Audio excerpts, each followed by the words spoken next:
वहाँ जो है धर्म को, दया को किनारे कर देते हैं। मुसलमानों में कहा जाता है बिस्मिल्लाह रहमान रहीम, लेकिन उस अत्यंत रहम वाले रहमान के लिए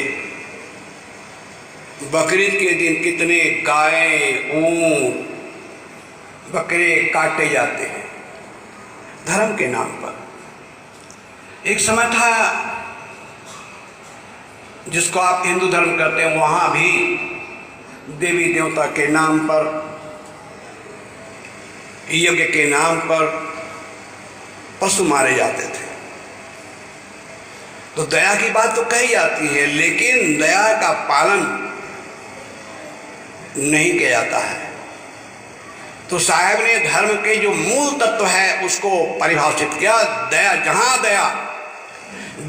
दया है वहां धर्म है।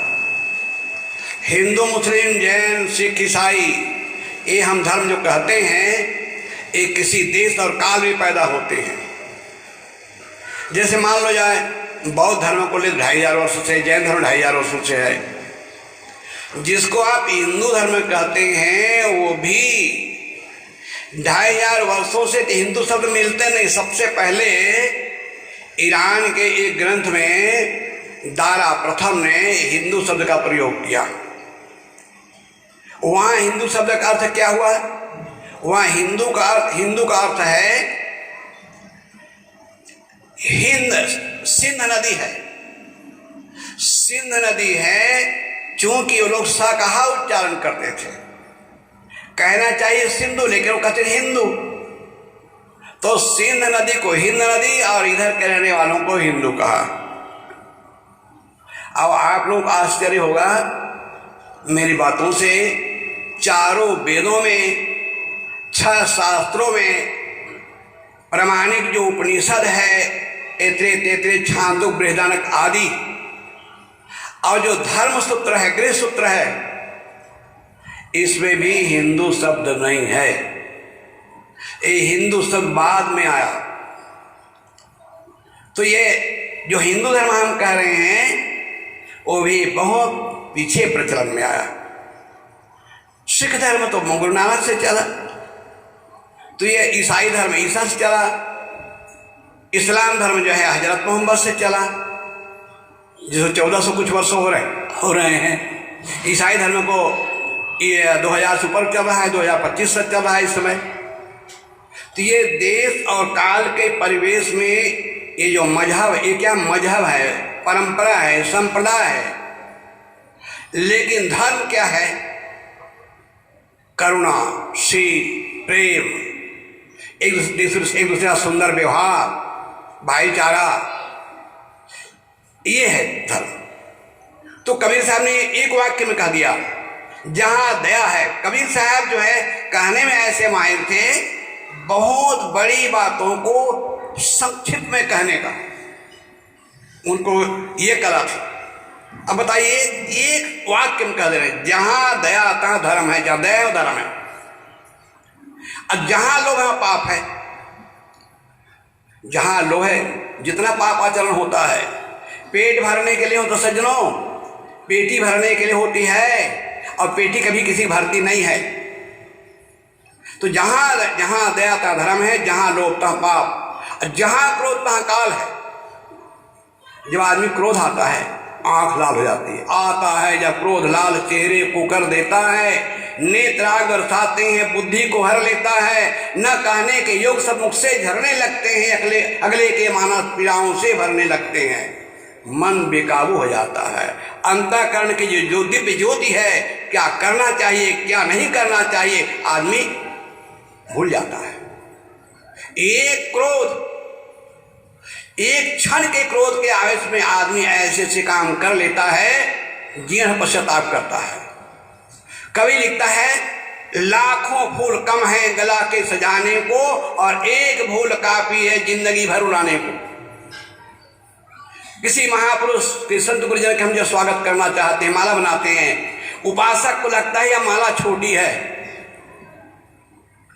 तो कवि कहता है लाखों फूल कम है गला के सजाने को, और एक भूल काफी है जिंदगी भर उड़ाने को, एक भूल आदमी कर जिंदगी भर होता है। इल साहब ने कहा जहां क्रोध तहां काल है, और जहां क्षमा तहां आप। जहां चाहिए क्षमा पर बोल रहे थे, शांति चाहते हो, सुख चाहते हो तो क्षमा कर दो। अपने से कोई गलती करे क्षमा कर दो, अपने से गलती हो गई तो क्षमा मांग लो। क्षमा जो है वो बड़ा ही क्षमा कर सकता है, छोटे नहीं क्षमा कर सकता है। जो क्षमा करता है वो बहुत महान है, और अपनी गलती को मान लेता है वो भी कम नहीं है। अपनी गलती को स्वीकार कर लेना चाहिए। तो इस प्रकार से दया कबीर साहब ने धर्म की वैज्ञानिक परिभाषा। और नाना मत के लोगों ने क्या कहा कि मरने के बाद स्वर्ग मिलता है। लोकांतरवाद बारह सिद्धांत को छोड़ करके संसार में जितने मत पंथ संप्रदाय मैंने जो पढ़ा सुना, सब लोकांतरवाद है। जो कबीर साहब के जो अनुयायी हैं, पारक सिद्धांत को छोड़ करके वो लोग भी मरने के बाद सतलोक की बात करते हैं कि मरने के बाद सतलोक जाएंगे।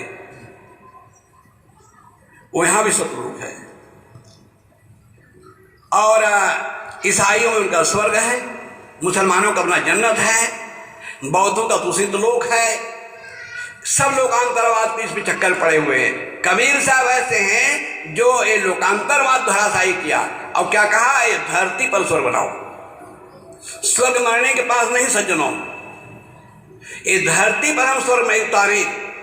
जिस परिवार में रह रहे, जिस समाज में रहे, जिस घर में रह रहे हैं, वो घर को स्वर्ग बनाने की बात कबीर साहब ने कही है।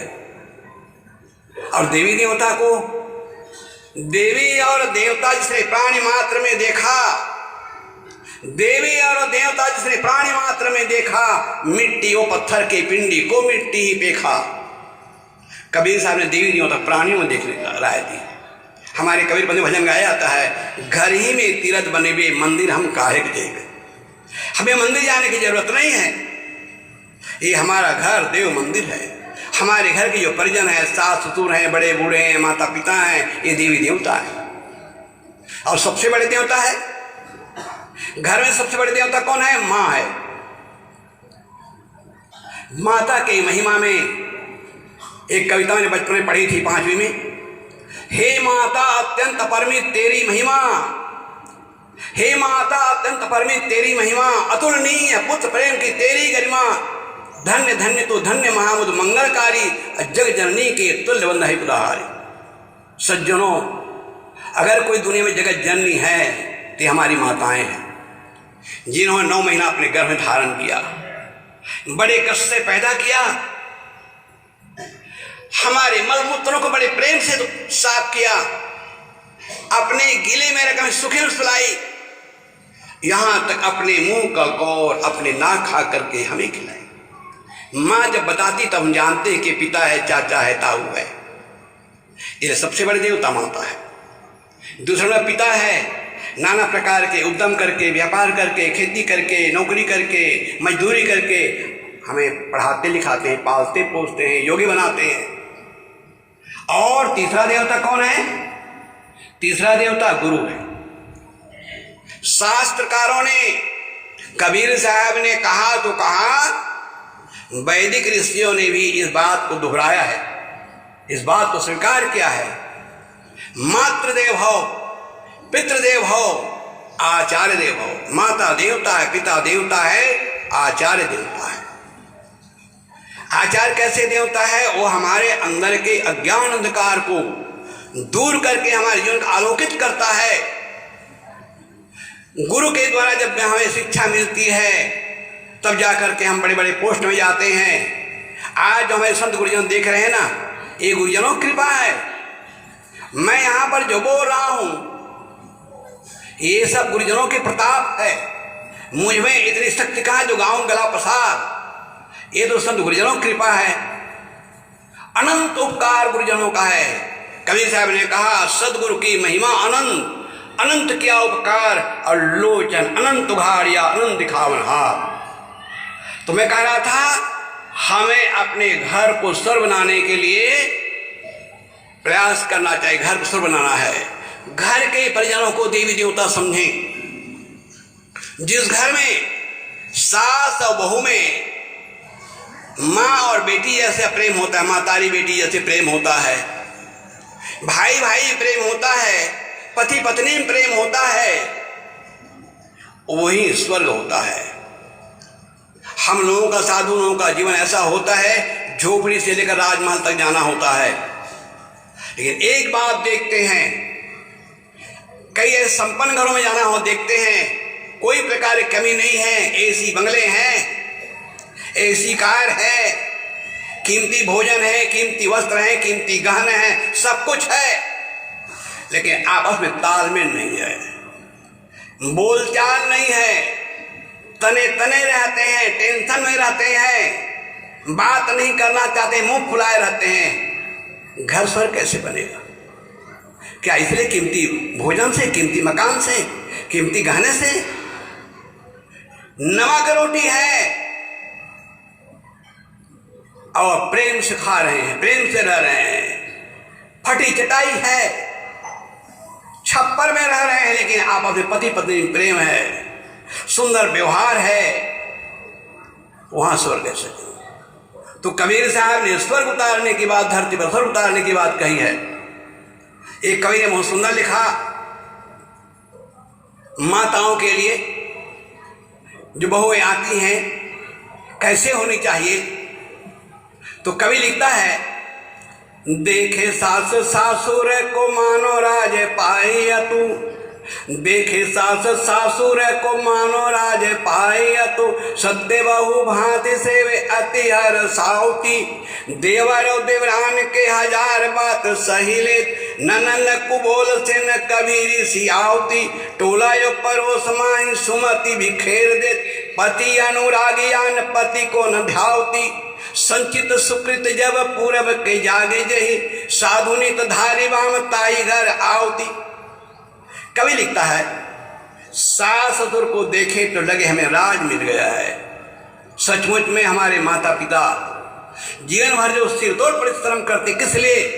कि हमारे बेटा बहू, हमारे नाती नतरे जो है सुखी रहे। तो देखे सास सासुर को मानो राज पाए, तो कवि कहता है, सत्य बहु भांत से अति हर्षावती, प्रसन्नता पूर्वक सास ससुर के, माता पिता की सेवा करना चाहिए, बड़े बूढ़ों की सेवा करना चाहिए, गुरुजनों की सेवा करना चाहिए। जानते हो, जिस घर में बड़े बूढ़ों की सेवा होती सज्जनों, 3 पीढ़ी का कल्याण होता है। 3 पीढ़ी कैसे कल्याण होता है? जिसकी सेवा हो रही है उनको लगता है कि मेरे बेटा बहू, मेरे नाती नातनी सेवा कर रहे हैं, उनका मन प्रसन्नता से भरा रहता है, वो खुश रहता है और प्रसन्नता से दिल खोलकर आशीर्वाद देता है, उनके आशीर्वाद बरसता है। दूसरा, जो हम सेवा कर रहे हैं, जो सेवा कर रहे हैं, हमारे महापुरुषों ने, चाहे भगवान राम हो, भगवान कृष्ण हो, चाहे और जिसको ले लीजिए, ये सेवा करके आगे बढ़े हैं। गुरु की सेवा करके, माता पिता की सेवा करके। रामायण में लिखा है, प्रातः काल उठ के रघुनाथा, माता पिता गुरु नाम ही माथा।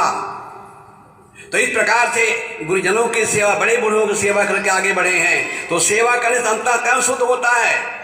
बड़े बड़े यज्ञ हवन जब तक पूजा पाठ करने जो मन कोमल नहीं होता है, वो सेवा करने से मन कोमल होता है। घर में आप चाहे जितना काम करते हो, लेकिन आश्रम में आकर झाड़ू लगा रहे हैं, बर्तन मांज रहे हैं, पोछा लगा रहे हैं, अमनिया कर रहे हैं, तो क्या भावना होती है? हम गुरु दरबार में आकर सेवा कर रहे हैं। 12 महीना आप घर में काम करते हैं, लेकिन जब आश्रम में आकर गुरुजनों की सेवा करते हैं तो आपके अंदर एक पवित्र भावना उदय होती है। आप आश्रम में आते हैं तो आपके अंदर पवित्र भावना उदय होती है कि हम गुरु दर्शन करने जा रहे हैं, संतों को दर्शन करने जा रहे हैं। संत मिलन को जाए तजमाया अभिमान, और ज्यों ज्यों पग आगे धरे कोटि नहीं के सुनो। ये होता है सज्जन। तो सेवा करने में कहा, दूसरा जो सेवा कर रहा है उसका अंतःकरण शुद्ध होता है। और तीसरा, जो आपके छोटे छोटे नन्हे मुन्ने बच्चे हैं ना, उनको सुंदर संस्कार मिलता है, वो देखकर सीखते हैं। आप जो शिक्षा देते हैं उसका असर कम पड़ता है। बच्चे आपको देखते हैं, देख करके जो नकल करते हैं वो असली है, वो असली है। एक चुटकुला याद आ गया।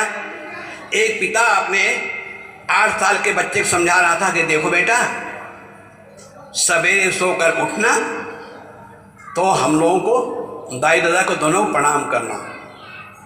बहुत बच्चा मान नहीं रहा था। पिता ने अनेक उदाहरण देकर समझाया। देखो भगवान राम सवेरे सोकर उठते थे, माता पिता प्रणाम करते थे। अनेक उदाहरण देकर बच्चे को समझाया, बच्चा मान गया। सवेरे सोकर उठता था, माता पिता के पैर छूता था। माता पिता बहुत खुश कि हमारा बेटा जो है सवेरे सोकर उठता है, प्रणाम करता है। 8 दिन लगातार प्रणाम किया। वो 9वें दिन वो बच्चे ने बगावत कर दिया। 9वें दिन बच्चे ने पैर नहीं छुआ, प्रणाम नहीं किया। पिता ने कहा अरे आज क्या हो गया? रोज पैर छूते थे, प्रणाम करते थे, बंदी करते थे, आज तो प्रणाम क्यों नहीं कर रहा है? वो छोटे बच्चे का उत्तर सुने, बड़े मार्मिक है। वो 8 साल का बच्चा क्या कहता है कि पापा हमें कहते हो कि माता पिता के पैर छूना चाहिए, माता पिता के पैर छूने से बड़ा पुण्य होता है, लेकिन आप हमारे दादा और दादी अभी जीवित हैं, आप कभी भूलकर प्रणाम नहीं करते हैं, हम भी नहीं प्रणाम करेंगे। अब क्या उत्तर है? आप बच्चों को चाहे न कहिए कि पैर छू, अगर आपने माता पिता के पैर छूते हैं तो आपको देख करके बच्चे आपके पैर छुएंगे। एक बार छत्तीसगढ़ की घटना है। एक रामायणी था, उनसे पूछा कहे बेटा बताओ, बढ़िया रामायण कहते हो, मशहूर रामायणी था, रहा होगा 35 का। मैंने कहा ये बताओ माता पिता के पैर छूते हो? बड़े ईमानदार का साहब जी माता पिता के पैर छूने लाज लगती है। सोचो जरा, रामायण के कथाकार, रामायण के टीकाकार ये कहता है माता पिता के पैर छूने लाज लगती है। हम कहाँ जा रहे हैं? हमारी संस्कृत कहाँ जा रही है? क्या हमारे व्याख्यान से? क्या हमारे लच्छेदार भाषण से? दुनिया हम क्या बोल रहे हैं, क्या लिख रहे हैं वो नहीं देखती है, हम क्या कर रहे हैं उसको देखती है। इसलिए समाज में सुंदर व्यवस्था चाहते हो तो बच्चों को सुंदर संस्कार। तो मैं कह रहा था देखे सास सासुर को मानो राज पाय तु सत्य बहु से वे अति हर्षावती, देवर और देवरान के 1000 बात सही दे। घर है जहाँ 4 बर्तन होते हैं, कुछ आवाज होती है तो देवर और देवरान के 1000 बात सही ले। ननद को बोल से न कभी समझो कि ये बच्ची है, अबोध है। गधा तुम्हें लात मारे, तुम गधा को लात मारो क्या? वो अबोध है, बच्चे हैं। तो ननद को बोल से न कभी रिश्यावती, टोले परोस पाए सुमत बिखेर दे। और सुशीला नारियां जो होती है उनके सुंदर दिव्य आचरण को देखकर, उनकी शालीनता, उनकी सुशीलता, उनके मधुर व्यवहार को देखकर गांव के लोग सराहते हैं फलाने के यहाँ बहू आई है। बहू क्या हो तो लक्ष्मी है, देवी है। तो इस प्रकार से और ऐसे जो देवी किसी घर में आती हैं जानते हो वो दोनों कुल को उजागर करती हैं। रामायण का प्रसंग देखिए, जब चित्रकूट में वनवास में राजा जनक जब सीता से मिले हैं तो जनक ने कहा बेटी तूने मेरे कुल को धन्य कर दिया, मैं धन्य हो गया, मेरे नाम तूने ऊंचा कर दिया। अगर तू चाहती तो अयोध्या में रह सकती थी, लेकिन पति सेवा के लिए अपने सब सुख को त्याग करके ये जो तुमने आदर्श प्रस्तुत किया है मेरे नाम को उजागर कर दिया। कबीर साहब ने कहा माइन में दोनों कुल पुजियारी। तो देवर और देवरान के 1000 बात सही ले, ननन कुबोल से कभी रिसियावती, तोला परोस माए सुमति बिखेर दे। अब पति अनुरागी। कबीर साहब ने पतिव्रता नारियों का मान बढ़ाया, जितना सम्मान दिया है पतिव्रता नारियों का एक साखी पर्याप्त होगा।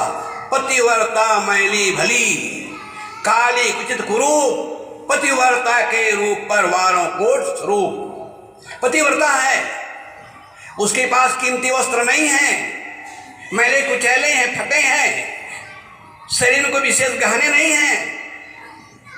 पतिव्रता मैली भली काली, रंग भी काली है, कुरूप है। पतिव्रता मैली भली काली कुचित कुरूप, और पतिव्रता के रूप पर वारों कोट स्वरूप। और एक बात तो बताऊंगा आप, कबीर साहब ऐसे महापुरुष हुए जिन्होंने नर और नारी दोनों को समान रूप में बताया है।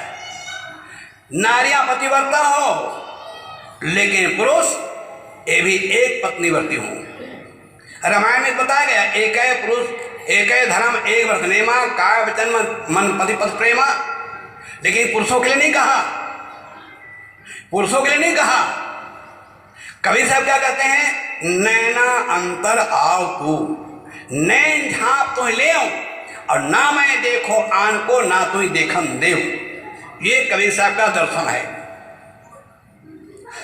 गृहस्थाश्रम में नर और नारी में ऐसा प्रेम होना चाहिए, एक दूसरे को अपने नैनों में बसा लें। नैना अंतर आओ, यहाँ महिला की ओर से कहा जा रहा है, नैना अंतर आओ तू। अब मैं मेरे अंदर बस जाओ, अब मैं आंख बंद कर लूं, नैना अंतर आओ तो नैन झाँप तो ले आऊं, और ना मैं देखूं आन को और ना तो ही देखम देऊं।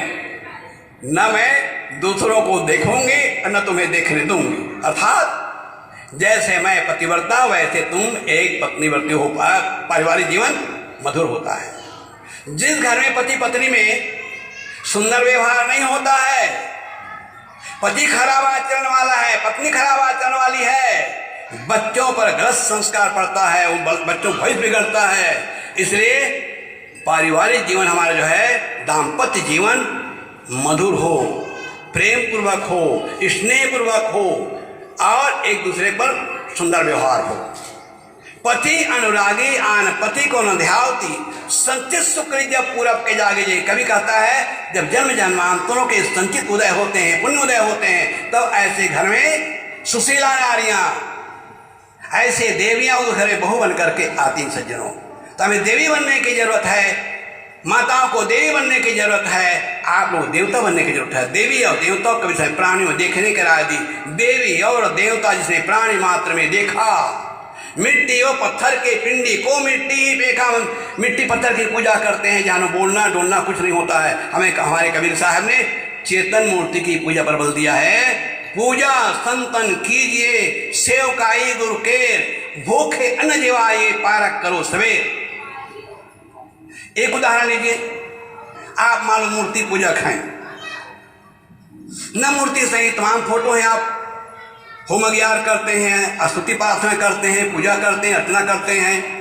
33 करोड़ देवी देवता घर में विराजे। थोड़े दिन के लिए मान लो आप बड़े पुजारी हैं, एक दिन आप बीमार पड़ गए, घर में और कोई नहीं है, तो ये बताओ, वो 33 करोड़ देवता जो घर में आप विराजे हैं, जिसकी आप सवेरे शाम पूजा अर्चा करते हैं, उसमें एक देवता कोई दवाई लाने जाएगा, डॉक्टर के पास पहुंचाएगा, या कुछ सेवा करेगा, वो कुछ नहीं करेगा। लेकिन घर में एक जिंदा प्राणी है तो आपको मरने नहीं देगा, शक्ति भर जितना बन सके आप बचाने की कोशिश करेगा। तो असली देवता कौन हुए? असली देवता हमारे घर के परिजन। इसलिए प्राणियों पर प्राणियों साथ सुंदर व्यवहार, बच्चों को सुंदर संस्कार दो। मैं कहा करता हूं, आप बच्चों को पढ़ाइए लिखाइए। आजकल हमारे माता पिता कैसे हैं, बच्चों को सत्संग में नहीं लाएंगे, बच्चों को ग्रंथ पढ़ने की प्रेरणा नहीं देंगे, सत्संग में जाने की प्रेरणा देंगे। कहीं साहब जी अब ये पढ़ रहे हैं, अब ये कोर्स विषय है, अरे कोर्स का विषय पढ़ें, लेकिन साथ साथ सत्संग भी करते चलें, भक्ति भी करते चलें, सेवा भी करते चलें। ये 2 ऊँट का उदाहरण मैं दूँ आपको। 2 ऊँट जो है